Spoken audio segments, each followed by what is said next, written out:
mau mendengarkan firman Tuhan dan memuji Tuhan. Tapi sebelum kita mulai, kita berdoa dulu yuk. Terima kasih Tuhan, untuk hari ini kami mau memuji Tuhan dan juga mendengarkan firman Tuhan. Berkatilah untuk ibadah ini, di dalam nama Tuhan Yesus kami berdoa. Amin.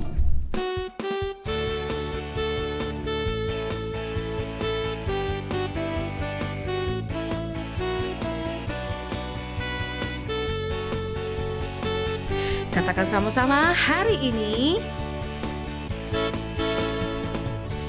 Hari ini, hari yang telah dijadikan Tuhan, mari kita bersuka. Hari ini, hari yang telah dijadikan Tuhan, mari kita bersuka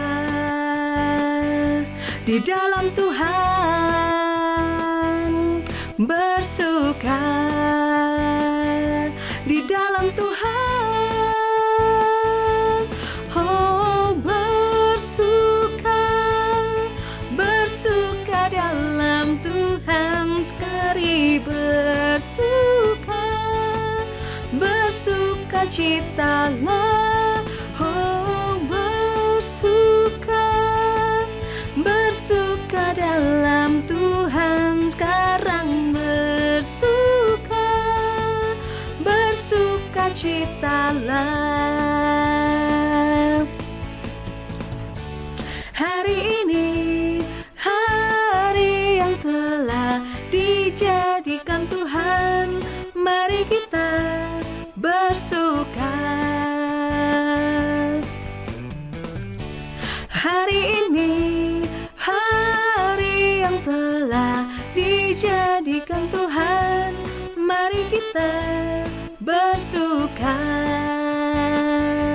di dalam Tuhan, bersuka di dalam Tuhan. Oh, bersuka, bersuka dalam Tuhan, mari bersuka, bersuka citalah. Oh, bersuka, bersuka dalam Tuhan, sekarang bersuka, bersuka citalah. Sekarang bersuka, bersuka citalah. Ya adik-adik, kita percaya bahwa di dalam Tuhan ada kesukaan. Amin.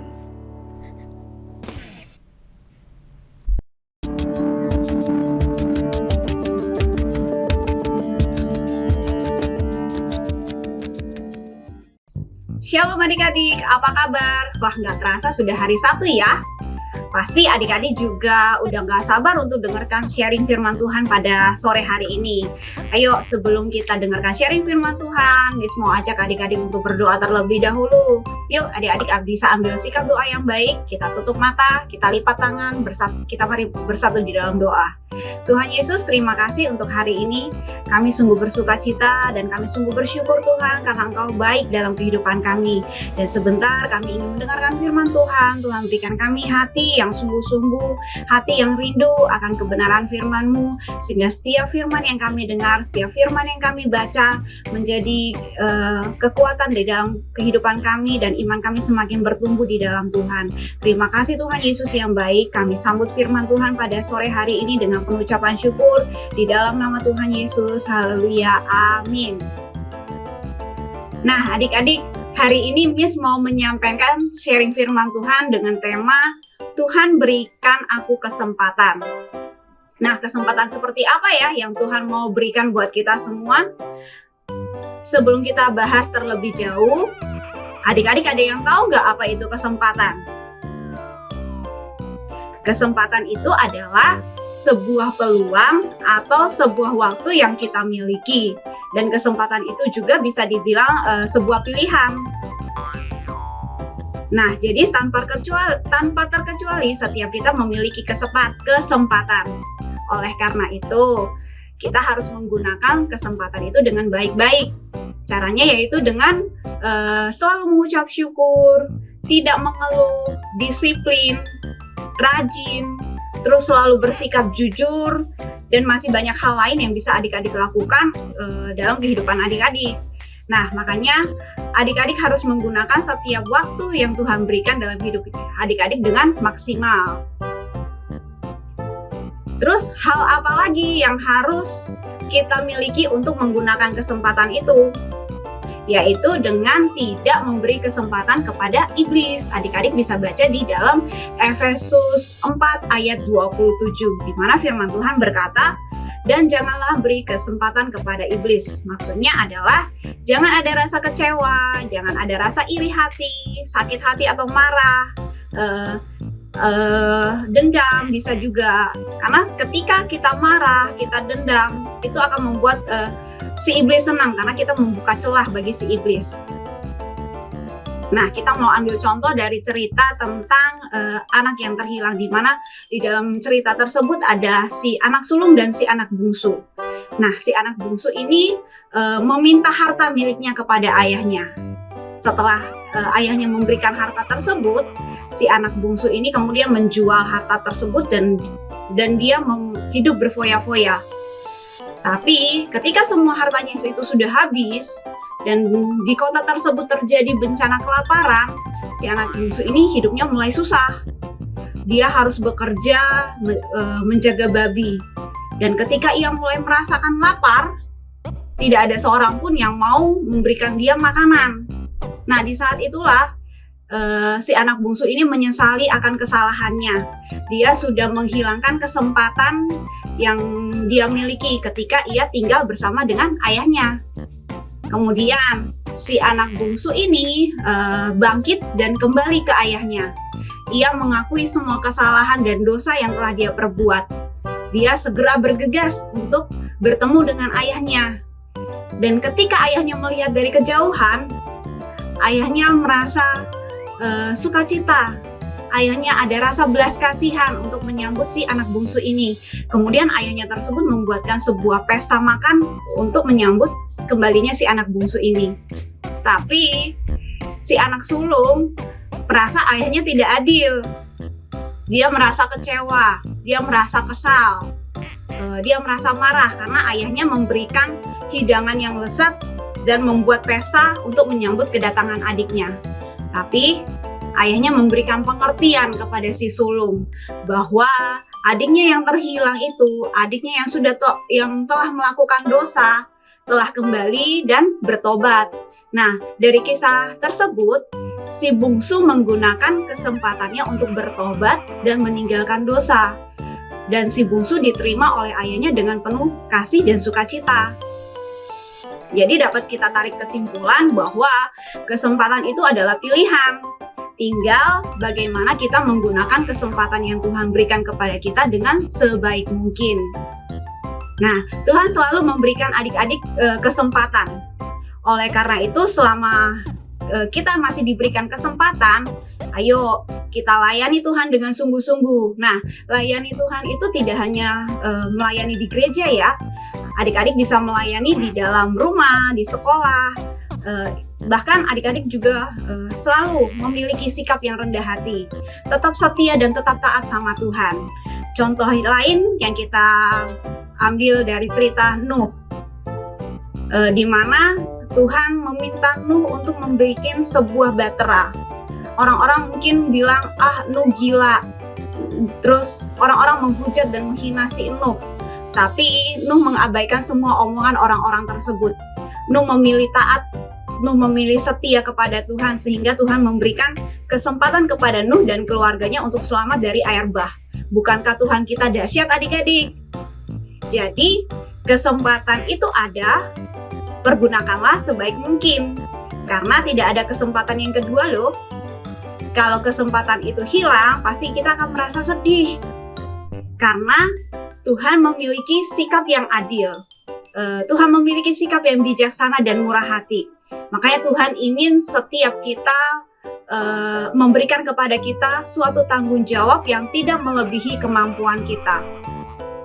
Tuhan juga adalah pribadi yang maha tahu, sehingga Tuhan tidak mau memberikan pencobaan melebihi kekuatan kita.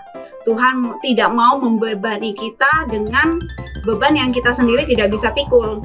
Jadi, asalkan kita setia dan mengerjakan setiap tanggung jawab yang diberikan dengan benar, maka kita juga akan mengalami sukacita dan kebahagiaan.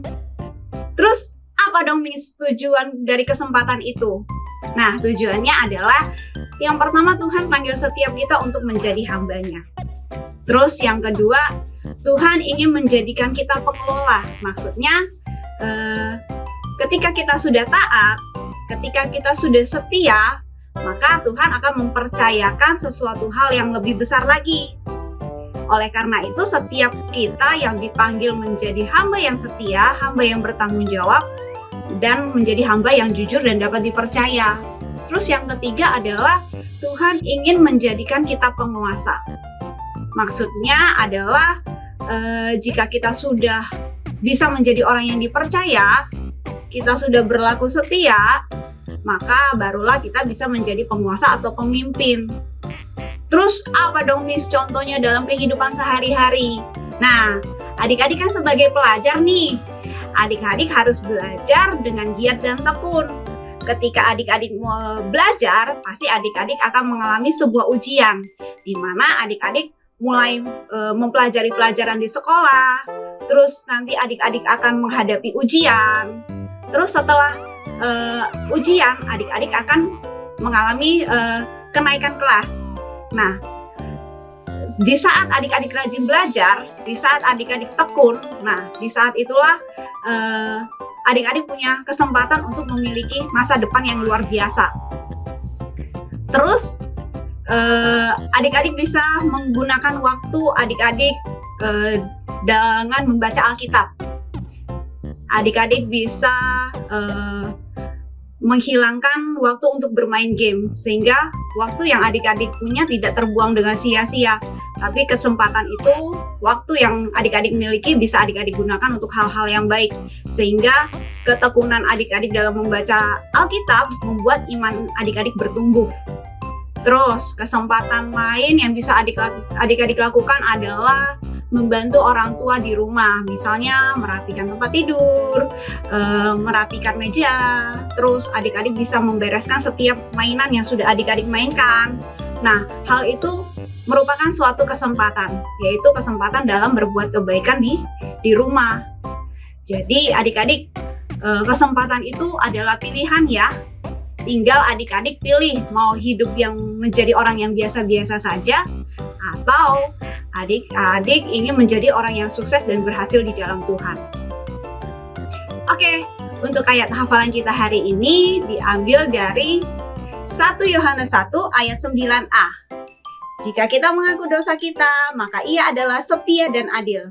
Kita ulangi lagi ya. 1 Yohanes 1 ayat 9a. Jika kita mengaku dosa kita, maka Ia adalah setia dan adil.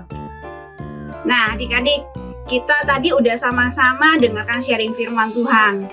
Terus kita juga sudah menghafal ayat firman Tuhan. Terus apa lagi ya? Oh iya, Miss mau ajak adik-adik untuk berdoa dulu terlebih dahulu sebelum kita mengakhiri ibadah hari ini. Yuk, kita sama-sama ambil sikap doa. Kita bisa tutup mata, lipat tangan, dan kita bersatu di dalam doa. Tuhan Yesus yang baik, kami sungguh bersyukur untuk sharing firman Tuhan pada sore hari ini. Ajar kami Tuhan untuk bisa mempergunakan waktu dan kesempatan yang Tuhan beri dalam kehidupan kami dengan sebaik mungkin, sehingga hidup kami berkenan di hadapan Tuhan. Dan Tuhan, kami tak lupa juga berdoa memberkati Indonesia. Biarlah Tuhan Shalom Tuhan ada atas Indonesia, memberkati Indonesia dari Sabang sampai Merauke. Tuhan yang pulihkan setiap bangsa kami, sehingga Indonesia senantiasa di dalam pemeliharaan dan perlindungan Tuhan. Tuhan juga memberkati para pemimpin kami, Bapak Presiden, hingga ke Pak RT RW. Tuhan memberkati setiap pemimpin kami. Biarlah Tuhan memberikan hikmat, Tuhan memberikan tanggung jawab dalam kehidupan mereka, sehingga mereka dapat memimpin Indonesia dengan baik dan benar. Terima kasih Tuhan. Kami sungguh bersyukur untuk penyertaan Tuhan yang begitu sempurna, dan kami juga menyerahkan Indonesia ke dalam tangan Tuhan, biarlah dipulihkan dari setiap COVID, sehingga setiap yang sakit disembuhkan, setiap yang lemah Tuhan kuatkan. Terima kasih Tuhan Yesus, kami sudah berdoa dan mengucap syukur. Haleluya, amin.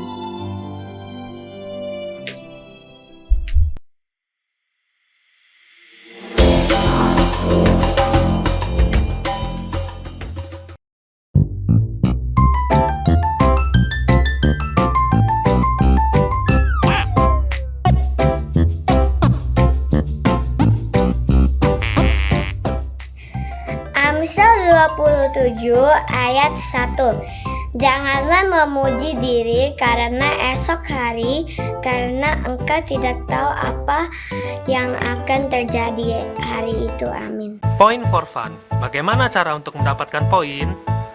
2 poin untuk komen di YouTube. Jadi tulis nama kalian di kolom komentar dan bukan di live chat ya.